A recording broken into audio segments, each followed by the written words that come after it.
Okay, now we're going to look at another composition of functions, f of g of x. And this time we're going to look at rational functions. So again, we're going to look at f of g of x, which we know is the same as f of g of x. And now we're going to define the functions a little differently. Before there were polynomials, one was a line, one was a parabola. But say, for example, that we have f of x equals x over x minus 1, and g of x is equal to 2x minus 1 over x plus 1. And we're asked to find f of g of x and its domain. And it's a fairly standard question.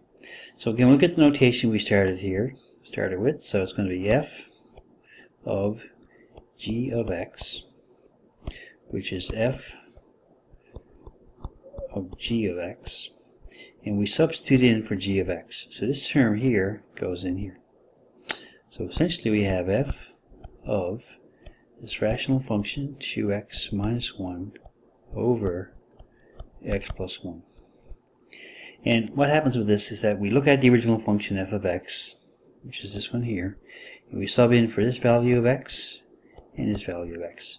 So basically we end up with, in the numerator, 2x minus 1 over x plus 1 all over, and we're plugging it back into here and plugging it into here. So it's going to be 2x minus 1 over x plus 1 minus 1.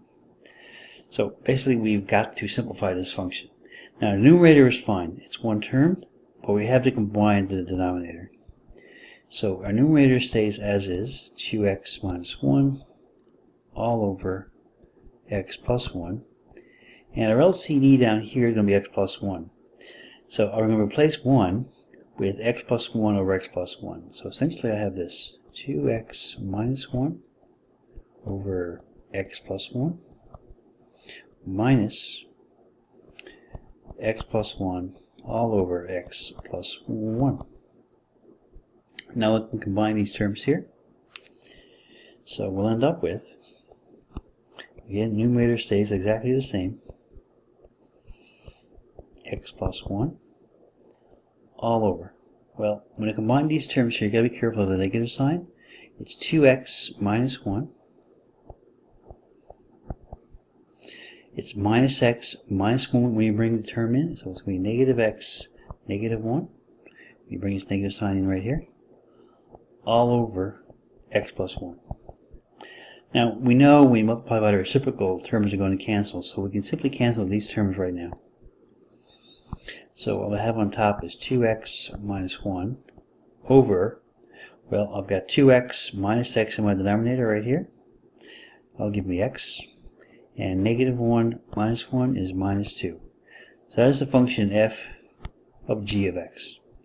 So that's part of the question. And the other part says, what was the domain? So we look at two things. First of all, we look at the answer. And what makes this function f of g of x undefined? What do we take out of it? And we know, for example, that if x equals 2, this function is undefined. The denominator is going to be 0. So x cannot equal 2 is part of our domain. And the other part we look at is what we substituted initially, which is this right here. Again, this function has to be defined. So here, x cannot equal a negative 1. Because if it's equal to negative 1, we're going to have 0.